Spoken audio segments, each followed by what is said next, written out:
There is joy within sorrow. While you're celebrating in the living room, don't forget, sorrow is waiting for you in your bedroom, it says. Oh, now, sorrow and joy are intertwined, side by side, moving in a rhythmic way. The things we direct at ourselves, blaming ourselves, like saying, I'll never amount to anything. I'm always committing sins. I'm of no use to anyone. So take this negativity all the way to the end. This is called vizr in Arabic.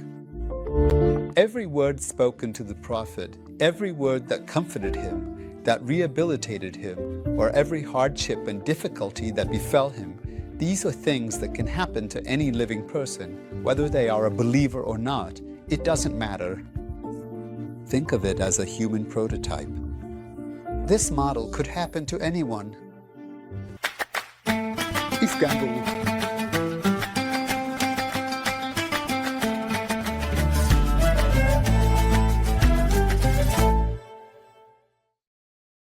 Why was it revealed in Mecca and not in Medina? And what does that mean for us? So, according to this surah, it actually addresses the ease and relief that our Prophet experienced after the hardships he went through. What does this mean for us? Does it offer hope for an ease we might reach after the difficulties in our own lives? What do you think? From the youngest to the oldest, sees him as unprotected, they are inclined to inflict some form of violence on him, whether verbally or physically. In such a situation, naturally, those hardships and difficulties make him tense. He wonders whether he will be able to see his mission through to the end. Will I be able to succeed in delivering this message?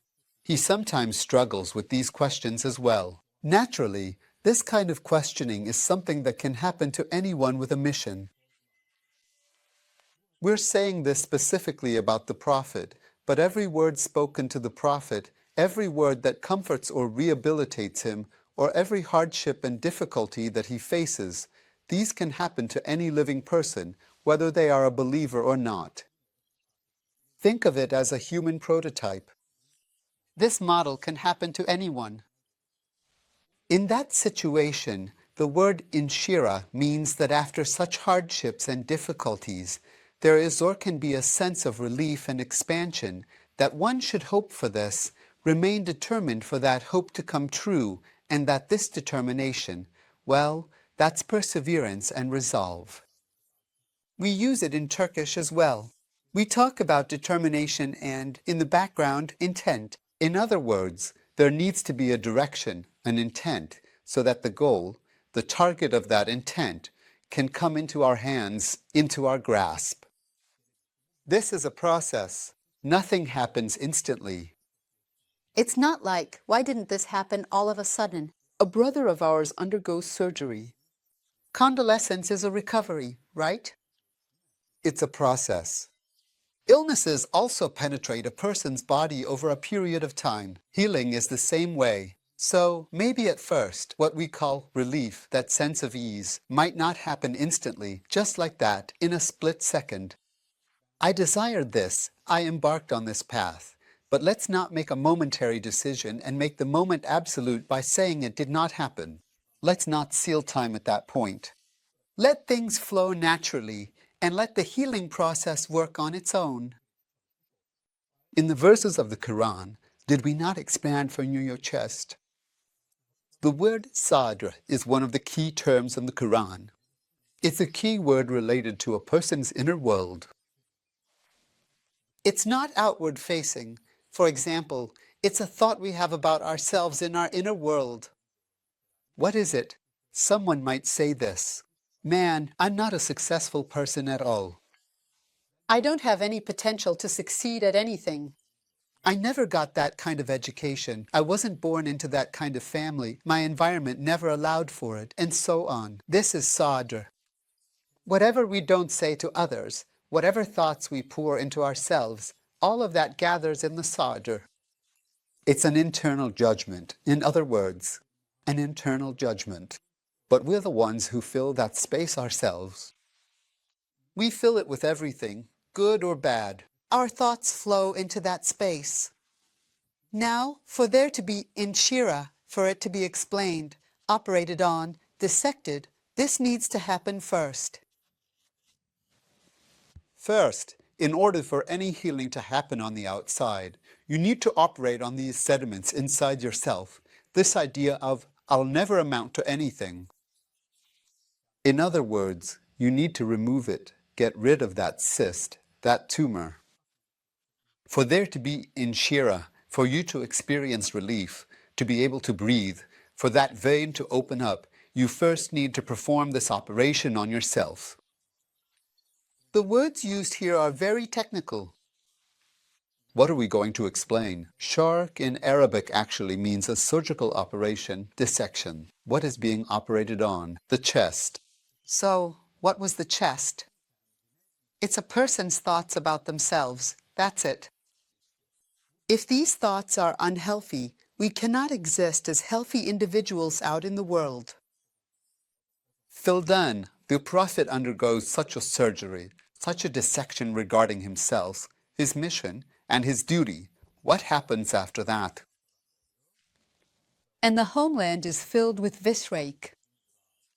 In other words, whatever was turning you into ruins, whatever was weighing you down, we lifted and removed all of that. Those things were taken away, they're gone, and you found relief. This is a sense of relief. But look, it's perfect. Every word chosen here systematically describes a complete rehabilitation process. And Rafana and Badana Enkavis Visrak. Here, turning you into ruins means a burden. Visayar also means sin, crime. It means a sense of guilt. It's the self-directed blame, the way we accuse ourselves and become self-critical. Like saying, I'll never amount to anything. I'm always committing sins. I'm of no use to anyone. Take this negativity to its extreme. This is the Visayar. That's what wizard means in Arabic. We will lift this burden from you. After we remove it, you see, all of this was turning you into a wreck. We will save you from that wreckage. We will take these things out from within you. After that, Elisi and Kaba Zarak. Zar spine, back. We will explain, we will operate on these kinds of feelings, these wizards that turn your spine into rubble. We will pull them out and remove them through an operation. But actually, when the Quran says, we will do this, it means the person themselves. Since he breathes his spirit into me, then the divine spirit within me will operate like a god and say that a true human would not do this to themselves, would not turn themselves into wreckage. So, this means that even the Prophet had certain thoughts and emotions that needed to be removed from him, so that he could be activated and go out into the world to deliver his message with self-confidence.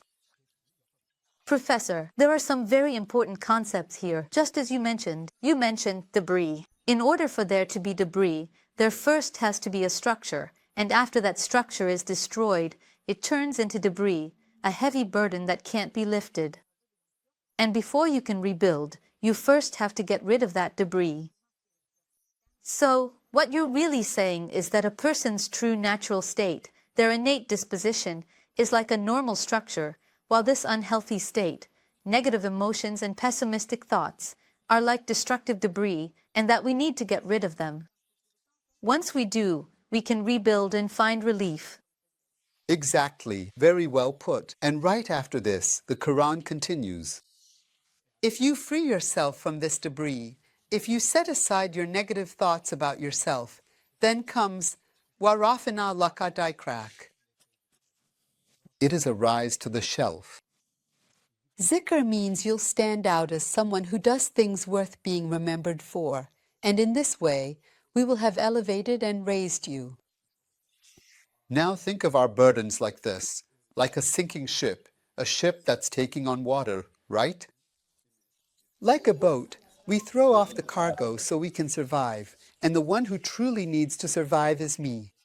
It's not the cargo there, but throw off the weights, the burdens, the excess. When I get rid of the excess inside me, I start doing things that will make my memory constantly remembered, and I am elevated. And the shelf is stained with daiker. Now here, fe is fered. This, is again a verse of therapy. It's an independent, stand-alone verse. Let us leave the field alone, and to your Lord you shall be exalted. Before these, inni al-asri yusra. Let us not use thee as a guide. Let's consider these verses together. In terms of using time efficiently, 1 generally looks at it as if it were a commercial economics logic. Our commentators say is ferig fensab. When you finish one task, immediately start another. Now, if I look at it from an employer's perspective, if I were the boss, I would write this verse in big letters on the wall and put it right in front of all the employees. So, as soon as you finish one job, start the next one right away. Don't even think about taking a tea or coffee break. No slacking off. Don't go anywhere. That's what the verse says. Let us leave the field alone. Yes, being busy, working, is good in a sense. Keeping busy is also good for you psychologically. We know that people who have nothing to do, their time just drags on. I'm not saying anything about that in this context. That's just one interpretation. But when we consider the context of this verse, there is something more fundamental. The word fansab is open to 2 interpretations. The interesting part is its root. It has a commercial meaning.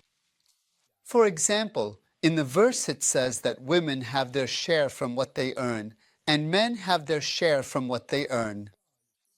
Grant, it's a commercial term. They have their shares, their portions. The word nazib also means to stand upright. To stand upright. This means that fiza fera means emptiness. And when it happens, if you fall into an emptiness, what is that emptiness? What kind of emptiness does a person fall into? It's actually an emptiness inside, a pessimistic world. Pessimism, exactly. Hopelessness, pessimism, loss of direction, aimlessness, meaninglessness, alienation. All these words, all the negative terms psychology uses about people, are words for falling into emptiness. Now, when you fall into emptiness, you should find a way, somehow, to know how to stand back up. Know how to stand tall and firm. What does this mean? For example, loneliness, in this sense, is emptiness. So, someone is alone and suddenly gets overwhelmed. A bunch of thoughts flood their mind. So, what's the remedy? Immediately, someone you can talk to, call them, or go see them for tea or coffee. Communication is definitely a network, a web, and you need to be a part of it. That's when you'll start to see that the world is much bigger than your own little world, that it's vast and expansive. That's how you'll grow. So, first of all, here, Fisa Fera Ada Tan Sap. I wanted to emphasize this point. The other is the verse from the Quran, Inna Ma'al Usri Yusra. Let's underline the word ma'e, which means together. Ease comes together with hardship. Ease is together with hardship. Actually, that's what it says too. It's not like this. Ease comes after hardship. No, it's within it. So, there's no chronological sequence. It's not something that comes one after another. It's not something that comes one after another. I mean, if you face a difficulty or a negative situation, know that ease is within it. You just need to bring it out. It's like gold or a mineral mixed in with the soil.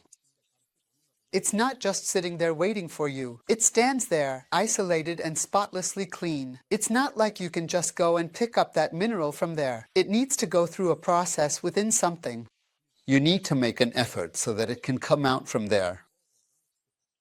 Therefore, the verse, indeed, with hardship comes ease. Indeed, with hardship comes ease. It reaffirms this once again. We may have mentioned this before, the words of Khalil Gibran. In the context of sorrow and joy, that is, within sorrow, there is joy. He says, while you are rejoicing in the living room, don't forget that sorrow is waiting for you in the bedroom. Oh, now sorrow and joy are intertwined. side by side, moving in a rhythmic way. Here, it's about ease and hardship, because we know that in our lives, we have many moments of comfort, prosperity, and really good memories. Let's say we achieved something we desired. We wanted it, and we got it. This creates a sense of comfort and pleasure in us, right? But the verse says that within ease there is also hardship, and within hardship there is also ease. Nothing is eternally under your control or in your hands. Eternal, I mean, because everything in a temporary world is temporary. That's just how the world is. The world itself is temporary, and all the elements, all the parts of what is temporary are also temporary. This includes our discomfort being temporary as well. Our happiness is also temporary. We only experience it in the moment. We live it momentarily. And then it passes. It passes. Carpe diem, in other words, seize the day. It's definitely an amazing philosophy. In Sufism, carpe diem is called the child of the moment. Be the child of the moment you're in. Ibno vact, carpe diem. Just live in the moment, and the rest will follow. Memento mori, remember death as well. You realize that life is a serious reality. The truth is right in front of us. But we know that within life itself, its exact opposite exists. There is death. So, you see, you start to organize your life accordingly. It's not just a thing, so you shouldn't forget this surah. The reason for the surah's existence is, let's say, to heal people, like positive psychology. Will love. Don't blow it out of proportion. Don't exaggerate. If there are hardships or difficulties someone is experiencing, this is a surah that instills hope by telling you that, right within those opposites, with just a small effort you make, what you seek is waiting for you there. It directs you to the book. Yes, there is guidance. So, Professor, in something so temporary, even happiness isn't permanent. Neither sadness nor sorrow is permanent either. In this rhythmic life full of ups and downs, what is it that actually lasts? What is permanent? That's a very good question. I think we've talked about what is permanent before, maybe last year or in previous programs. In Philabeli Ahmet Hilmi's book, Amakai Hayal, there's a character called Bisiriat who goes around asking, what is happiness really? Everyone tells me, what's our purpose in this world, brother? To be happy. But what is happiness, really? That's what he keeps asking. He enters a gathering, and in that gathering, there's an assembly of prophets. All the prophets from Adam onward are there, along with great men who aren't prophets, and he asks each one of them, what is happiness? What is happiness? Everyone gives an answer. He says, these answers you've given don't satisfy me. Finally, the head of the assembly, the one leading the gathering, who is the prophet himself, stands up and says, shall I tell you what happiness is? Happiness is, first, being content with what life brings you.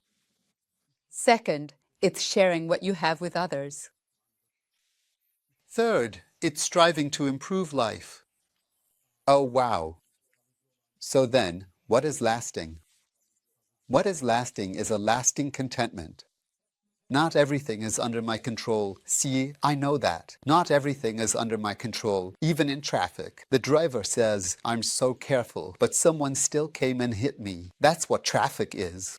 So, there's nothing you can do about it. What we need to understand is that, unfortunately, we're not the only factor in life. So, there's no need to be overly rebellious or have outbursts like that. That's what he's saying. Second, sharing what you have in your hands.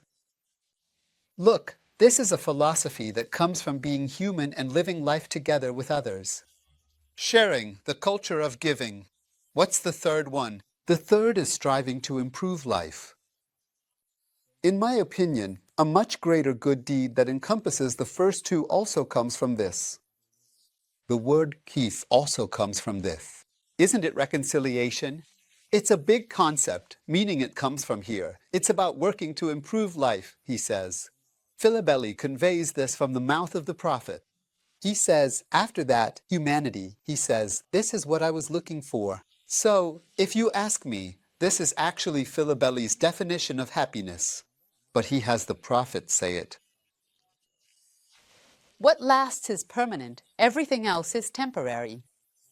But if you ask me, these three things not only make our own lives easier, but also, what's the way to live a more prosperous, less stressful, and tension-free life? Sharing with others. Whether it's good or bad, or wealth, it doesn't matter. And working towards improvement. This makes us better people.